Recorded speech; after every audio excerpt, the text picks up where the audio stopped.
noches para todos.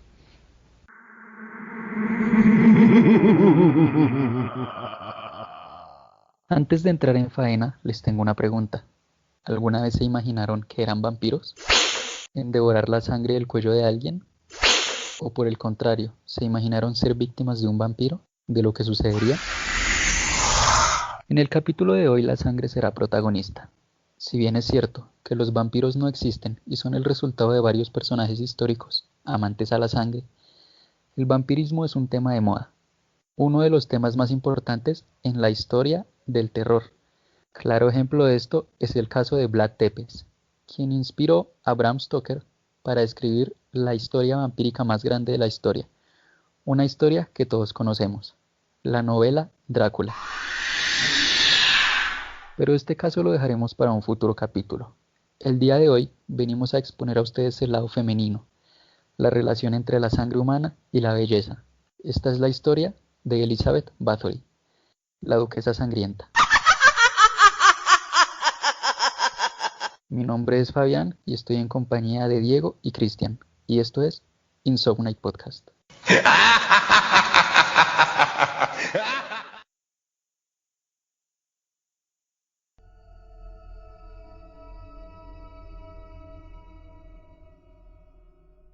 Elizabeth era una mujer de gran belleza, apariencia delicada y frágil, obsesionada con el esoterismo, de gustos sexuales ambiguos, y perteneciente a una de las familias húngaras más ricas de la época.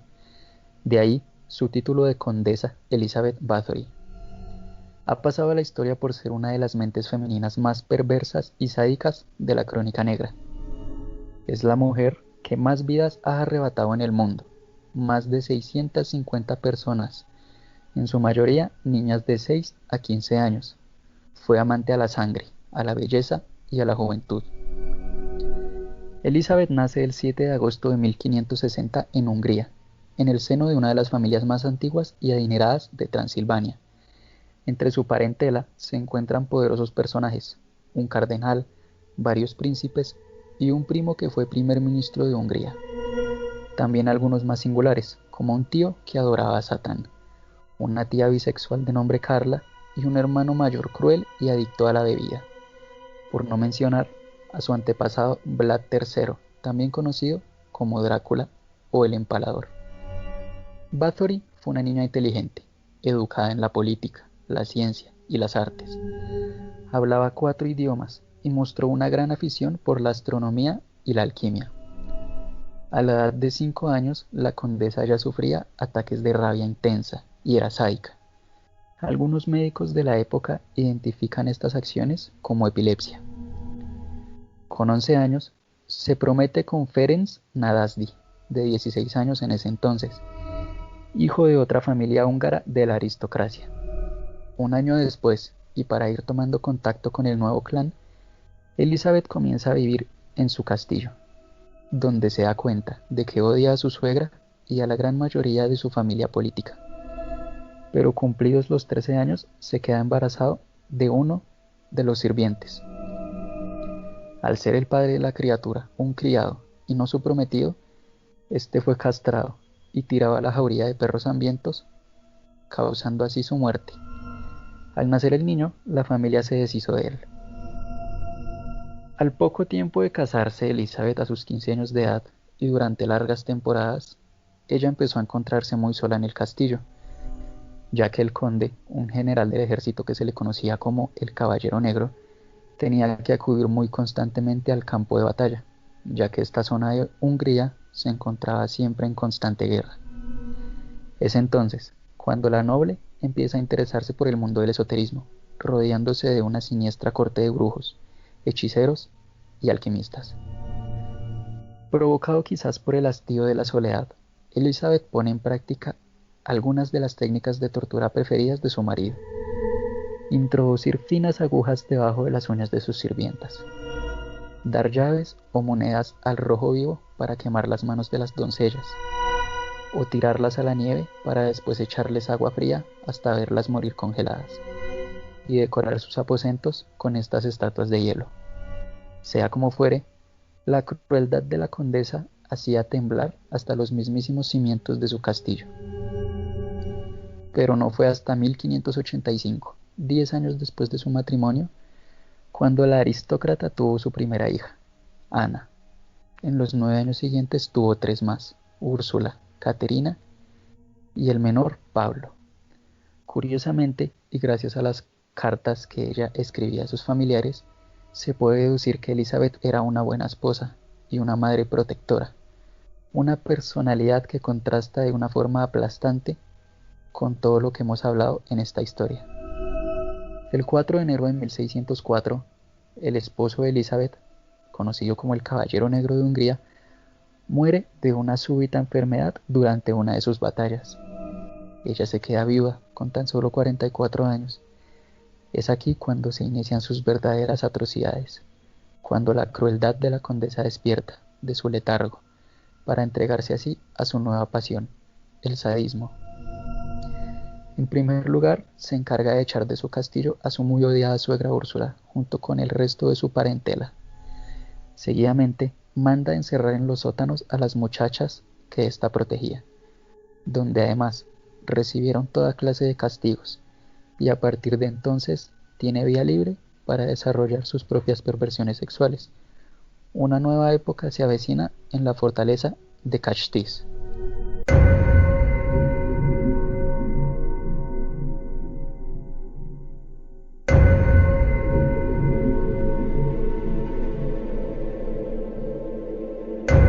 Con esto llegamos a la primera víctima.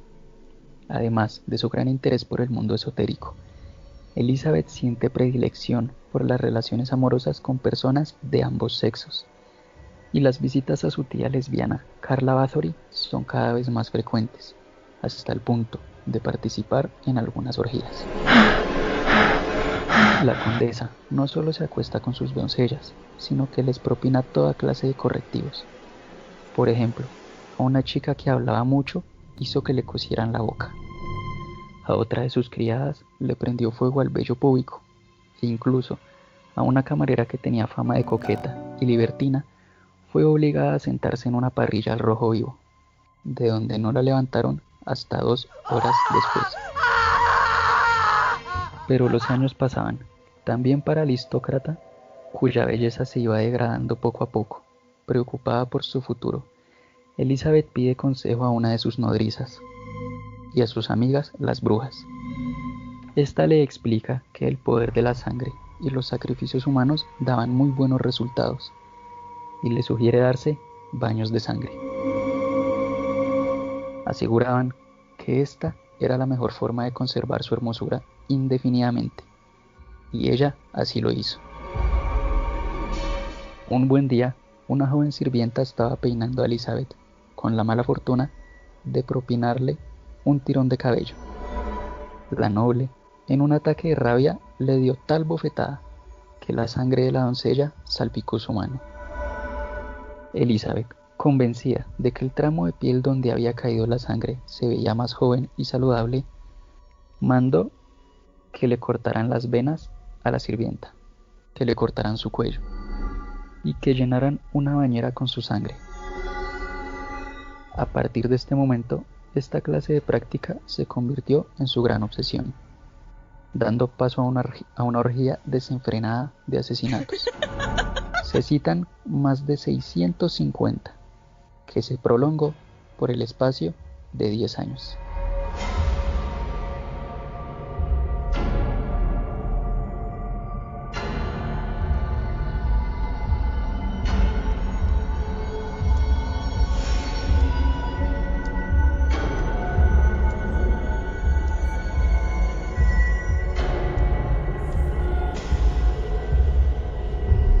La depravación de Elizabeth necesitaba de unas manos ejecutoras, sin las cuales ella no podría cumplir cada una de sus degeneradas fantasías.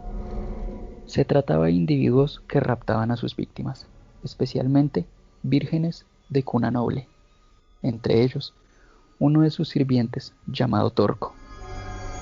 También estaba Illona, la nana de Elizabeth, las brujas Dorotía y Darbulia, y el brujo mayor Johans. Durante 11 años, estos secuaces se encargaron de rastrear la región en busca de jóvenes apetitosas, para saciar el hambre de su ama, cuya salud iba empeorando por momentos.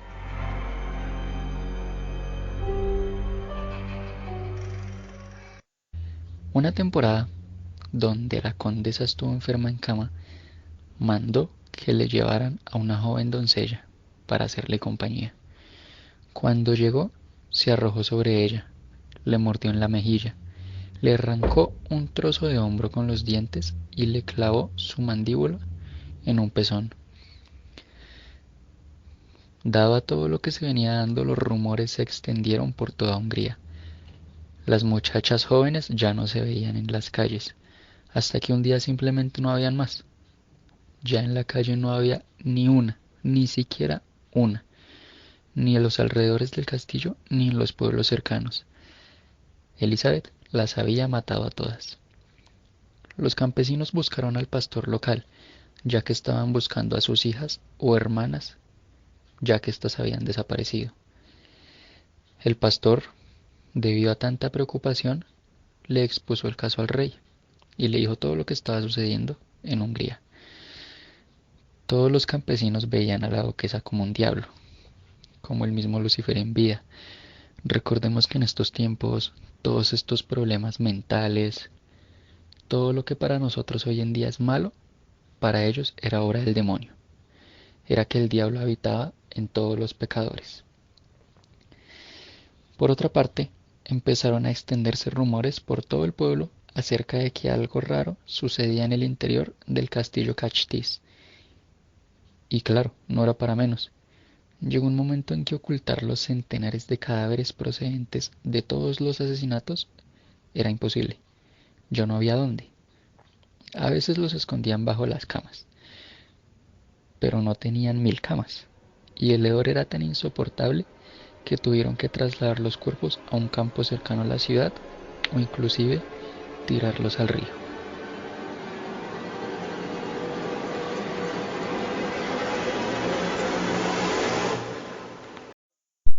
Pero ¿qué pasó con Elizabeth? Sé que es algo que quizá te estés preguntando, y acá estoy yo para respondértelo. Pero primero quiero que te pongas en contexto, quiero que te pongas en la piel. Vives en 1610, diciembre, justo en la fecha 30, cuando todos estarían celebrando un año nuevo, menos tú, porque tú eres un soldado y acabas de recibir un mensaje del rey, el cual te dice que tienes que ir a visitar un castillo donde la condesa aparentemente está asesinando muchas niñas, se baña en sangre y probablemente vas a tener que irrumpir a la fuerza. ¿Ya te pusiste en la piel de esa persona? Lo que pasó fue lo siguiente. El 30 de diciembre de 1610, el conde Thurso y sus hombres entran a la fuerza en el castillo de Kashtis. Lo primero que ven es a una criada en el cepo del patio, en estado agónico, tras recibir una paliza de tal magnitud que le habría fracturado todos los huesos de la ingle. Ya en el interior se encuentran a una chica desangrada en el salón y otra que aún estaba viva, aunque con el cuerpo agujereado. Recordemos que Elizabeth tenía muchos objetos de tortura, los cuales en su mayoría tenían muchos pinchos. En la mazmorra descubren a una docena que todavía respiraba, algunas de las cuales fueron perforadas y cortadas durante las últimas semanas, y en los alrededores del palacio desenterraron otros 50 cadáveres. Mientras tanto, la condesa y algunos de sus brujos fueron sorprendidos en medio de uno de sus rituales de sangre. Entonces, claro, al momento en que el conde vio esto, junto con sus hombres, la detuvieron de forma inmediata, y fueron conducidos a prisión. Los secuaces de Elizabeth fueron decapitados y quemados luego. Más sin embargo, los brujos y las brujas, como siempre se ha tenido la tradición, fueron quemados vivos y luego se les cortaron los dedos de las manos, ya que con sus manos es con los que conjuraban todos sus hechizos, hacían todas sus maldades. Pero, al contrario de lo que probablemente te estés imaginando, El juicio contra Elizabeth Bathory jamás se llevó a cabo. Unos dicen que su primo Thurso llegó a un acuerdo con el rey Matías para impedir que la condesa pasara por ese mal trago y evitar con ello ensuciar el nombre de su familia.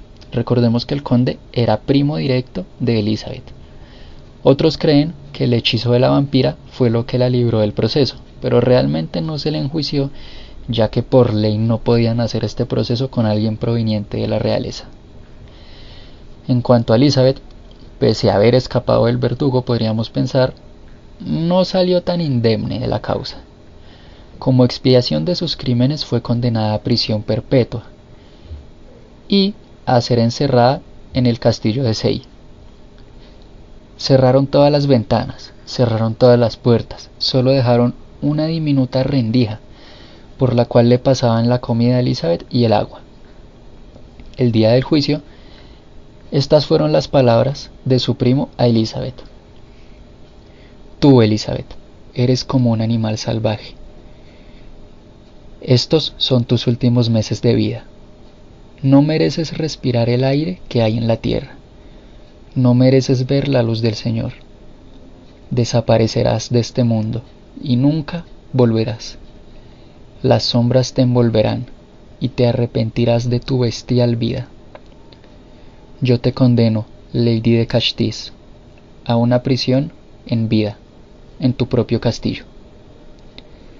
Son palabras, la verdad, bastante profundas. Podemos ver resumido en ese texto lo que sentía el conde hacia su prima. Un día, un hombre fue a darle comida a Elizabeth. Golpeó y golpeó en la puerta para que ella saliera a recibirlo, pero nadie se asomaba. No veía a nadie por la rendija. Así que se asomó bien, puso el ojo directo en la rendija y vio a Elizabeth tirada en el suelo boca abajo. Bathory murió 4 años después de su encierro, justo cuando tenía 54 años. El pueblo se negó a enterrar a la mujer cerca del pueblo, valga la redundancia. No veían digno enterrar a esa mujer junto a sus hijas y hermanas asesinadas. Y claro, tenían razón. Imagínate tú ser un padre campesino que perdió su hija. Te enteraste de que la condesa la maltrató, la violó, le hizo absolutamente de todo para al final desangrarla solo para bañarse con la sangre de tu hija. Estoy seguro de que a ninguno de nosotros nos gustaría que a esa mujer la enterraran junto a nuestra hija. El pueblo protestó tanto que al final tuvieron que enterrar a la duquesa en la cripta familiar del castillo y no en el pueblo como se venía planeando. Durante más de 100 años los documentos del juicio de Bathory y de sus secuaces estuvieron escondidos en el castillo del conde Thurso. Según parece, demostraban la unión que existía entre la familia Bathory y la de Vlad Tepes, el famoso Drácula. Pero todas estas pruebas, después de tanto tiempo, ya que eso fue en 1600, imagínense, estamos en 2021, todas esas pruebas fueron desapareciendo, tanto que a día de hoy no hay ninguna. Actualmente es imposible saber qué sucedió realmente. Pero para eso, para que ustedes se enteren bien, está Diego, que nos va a contar la contracara de la historia. Tenemos que tener claro el contexto de Elizabeth Bathory. Recordemos que ella estuvo en una época un poco machista y demasiado opresiva. Durante la época en la que ella estaba, se demostró varias cosas de las cuales ella fue víctima. Recordemos que con tan solo 11 años ya le tocó involucrarse en una relación con Francisco Nadasdy, o también conocido como el Caballero Negro. Ella con tan solo 11 años y él con 26 años. Ambos sabemos que en este contexto, en esta época, eso no sería muy bien visto, incluso lo tomaríamos como pedofilia. Pero eso no es lo peor de todo, ya que ella con 13 años queda embarazada y no precisamente de Francisco, sino de uno de sus sirvientes. Le arrebatan a su hijo y lo sacan del país. Tras de este hecho, ella la aíslan. También que tenemos que recordar un hecho y un contexto histórico. Recordemos que en esa época había bastante contaminación por todo lo que es el plomo. ¿Qué brinda este plomo? Recordemos que el plomo es una sustancia tóxica que hace que cualquier persona empiece a tener alucinaciones y empieza a tener poco a poco episodios de esta esquizofrenia. Entonces, tenemos que tener en cuenta que ella, todo lo que son los hermanos, todo lo que han sido los tíos, han tenido estos episodios también. Y estallados ahora con el plomo y con todo esto que se está viviendo, pues tenemos que pensar mejor. ¿Será que ella es la víctima y no en sí la victimaria? Hay que tenerlo en cuenta también. Sin embargo, recordemos todas las atrocidades que aprendió gracias al Caballero Negro. Aprendió a colocar torturas atrás de las uñas, aprendió a cómo degollar, e incluso, por la soledad que éste le daba, aprendió esoterismo. Entonces, les vuelvo a preguntar, ¿víctima o victimaria? Ustedes deciden. Listo, ¿víctima o victimaria? Ya le preguntamos a nuestros oyentes y vamos a leer sus respuestas en los comentarios. Pero ahora pues realmente quiero conocer la opinión de mis compañeros. Yo les voy a dar mi punto de vista respecto a esta historia, a este cuento, por decirlo de alguna manera. Siento que ella fue víctima en sí de las circunstancias. Es decir, ya vemos el contexto de los familiares de ella. Un tío alcohólico, digo, un hermano alcohólico y un tío satanista, pues ya podemos deducir cómo venía ese contexto y tras del hecho, pues todas las circunstancias que le pasó a ella desde tan pequeña. Yo siento que si no le hubiera pasado todo esto, pues obviamente no sería una asesina de 650 personas. Entonces yo siento que ella fue más que todo víctima de las circunstancias en sí. No sé qué opinan mis compañeros acá. ¿Qué opinión tienen respecto a esto? Yo por el contrario opino, es algo contradictorio, porque se parte entre la moralidad y la imaginación, pero yo siento que fue algo real, que Elizabeth Bathory asesinó a 650 niñas por gusto. Yo siento que pues se dice que hubieron pruebas de que cuando entraron al castillo estaba lleno de sangre por todo lado, encontraron muchos artefactos de tortura, lo que conocemos hoy como la dama de hierro, todo lleno de púas. Entonces yo opino que, claro, ella se volvió loca, pero lo disfrutaba. Llegó a un punto en que ya era algo por placer. Ella lo disfrutaba, disfrutaba de matar jóvenes y de su relación con las brujas, ella de verdad se creyó que la sangre la iba a rejuvenecer, que la iba a hacer tener su vida eterna. Y yo creo que este fue el detonante principal para que ella viviera básicamente toda su vida siendo una asesina. ¿Qué opinas tú, Felipe? Yo estoy de acuerdo también, digamos, en el sentido de que es victimaria. Hay un dicho que dicen por ahí que el fin no justifica el hecho. Entonces, no, digamos que comparto la opinión de mi compañero Fabián, a pesar, digamos, de estar envuelta en un contexto como, por así decirlo, con esos traumas y todo eso, llega un punto donde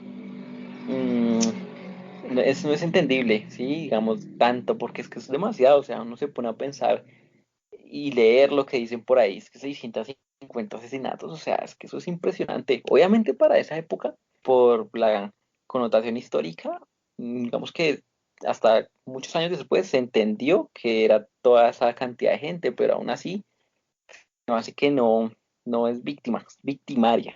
Digamos que, digamos que en parte hay culpa de lo que el trasfondo que tiene, pero aún así siempre digo que lo hacía por placer y ya llega un punto donde eso ya es de ella sola.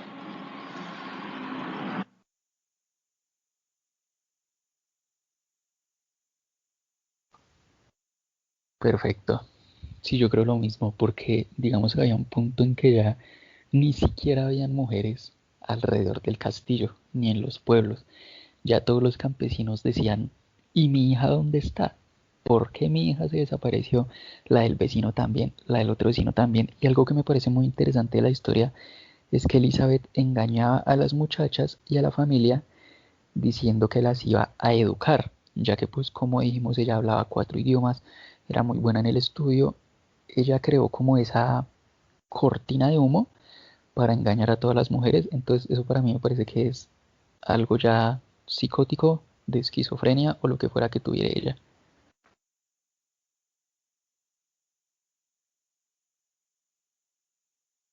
Pues podemos decir que sí, pero es que ustedes creen que una persona está totalmente desarrollada a los 11 años. A los 11 años ustedes creen que ya es una edad suficiente para que ella se vaya a vivir sola y con un tipo de 26 años. O sea, ahí ya tenemos un problema de crianza fuerte, sí, un contexto fuerte que ya empieza a ser bastante denso. Tras derecho a los 13 años, un sirviente probablemente la violó y la dejó embarazada y le quitaron a su primer hijo, ¿sí? Además, también tenemos que tener en cuenta algo que es muy contradictorio con la historia principal. Las cartas que se muestran que Elizabeth Bathory mandó a sus hijos y a su esposo no la mostraban a ella como una carnicera ni daba las narraciones de una persona que pudiera generar tanto temor como lo muestra el relato.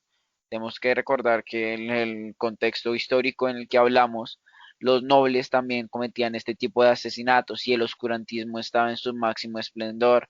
También tenemos que mirar todas las masacres que hacía en ese momento la iglesia acá, que no son tan marcadas como este hecho en sí. Entonces, ¿por qué si nosotros estamos acá mostrando todo lo que pasó con Elizabeth, sí, todo su contexto y lo que ella sufrió, estamos recalcando la fuerza de asesinato que ella tuvo, pero no lo que la llevaron a esto, ¿sí? Y no como nadie hizo algo para prevenir que esto llegara a suceder. Entonces, eso es lo que estoy pensando pues en ese momento, que deberíamos como empezar a reflexionar sobre las personas que la llevaron a ser ese tipo de monstruo que logró ser al fin y al cabo. Sí, pues es que, mira, yo pensando, cuando decías el contexto, es eso, digamos que en esa época era tan común que tanto niñas como niños a esa edad ya estuvieran con un coeficiente, digamos, intelectual o una, llamémosla así, madurez muy desarrollada, porque a los 11 años, por lo que leí, ella ya sabía 3 idiomas, alemán, húngaro y latín, ya sabía escribir, ya sabía leer.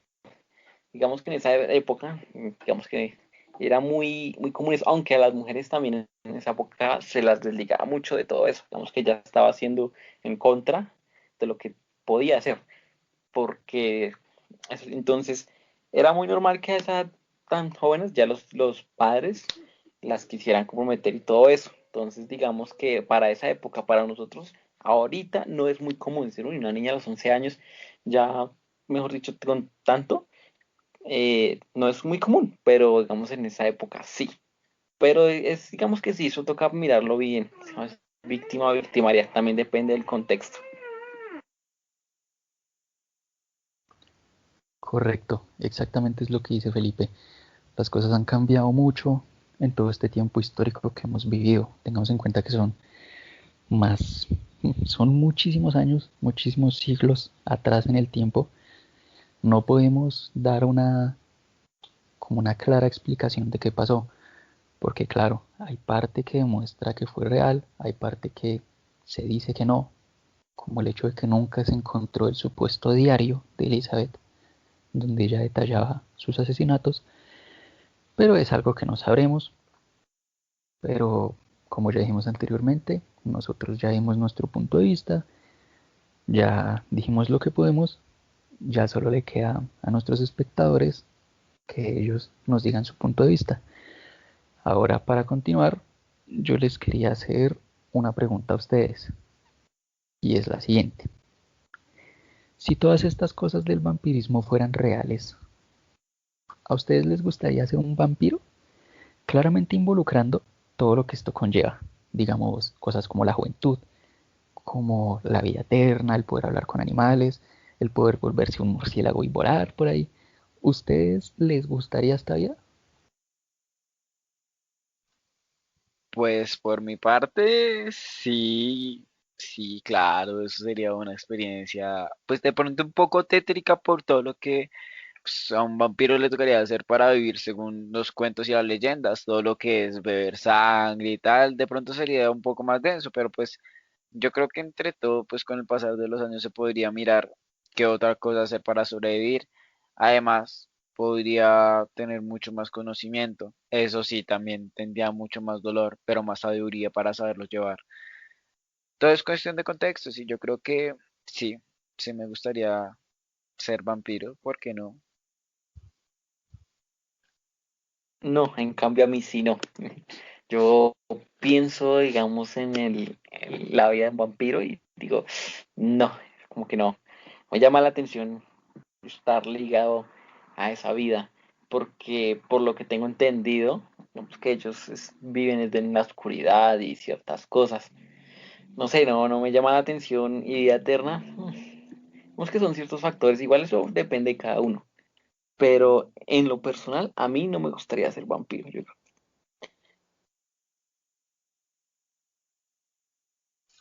¿Y a ti, Fabio, te gustaría?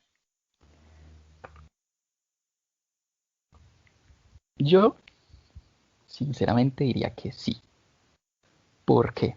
Porque digamos que en cierta parte, yo, desde niño, tengo cosas así como que tú dices, uy, vampirescas, sí. O sea, digamos el sol, de lejitos. Ahí no me gusta casi. Me gusta mucho la noche, me gusta mucho la oscuridad y todas estas cosas.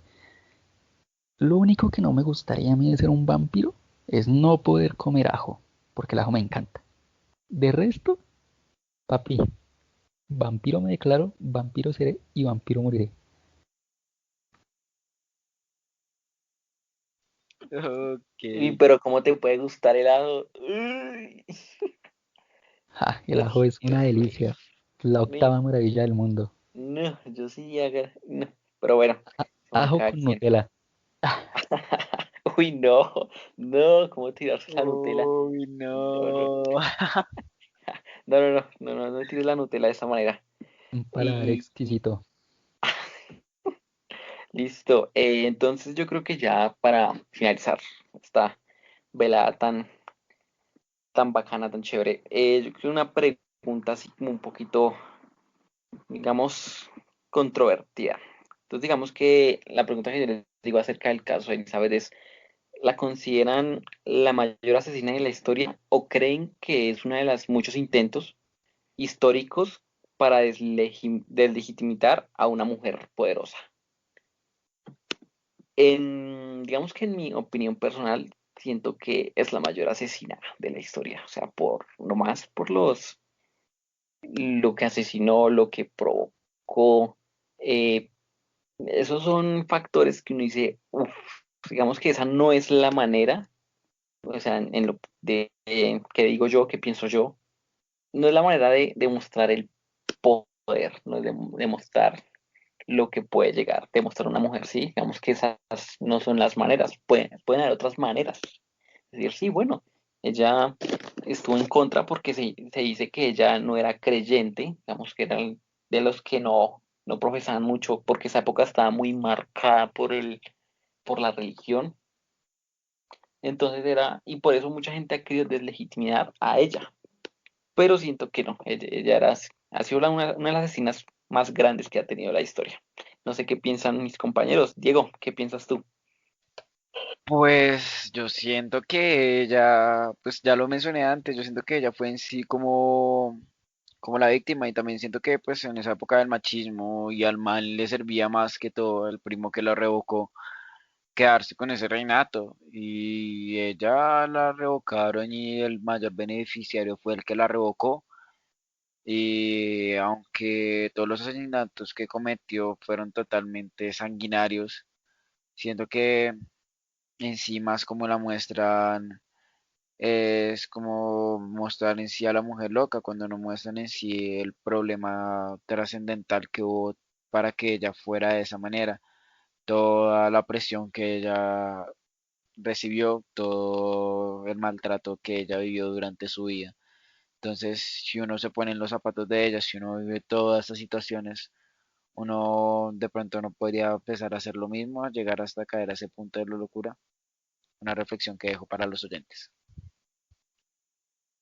Yo también mantengo mi postura. Digo que, de hecho, estaba mirando y Elizabeth tiene el récord Guinness. Ojo con eso. Récord Guinness con el mayor número de personas asesinadas. Imagínense eso.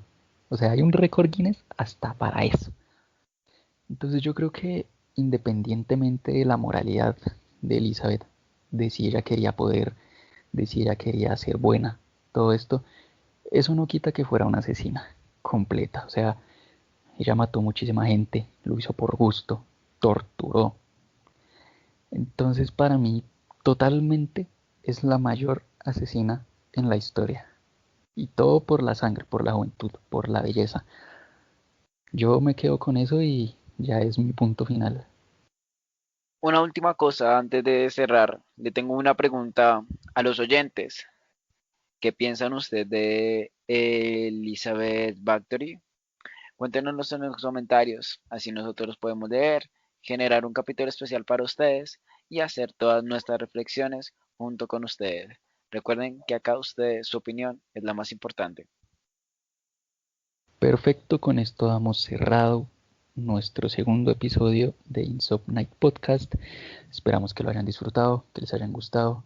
Esperamos también que hayan entendido un poco la historia de cómo le dicen la vampiresa. Y también les recordamos a ustedes, los que ya nos escucharon, los que son nuevos, que nos pueden encontrar en todas las diferentes plataformas digitales. Estamos en Facebook como Insomniac Podcast.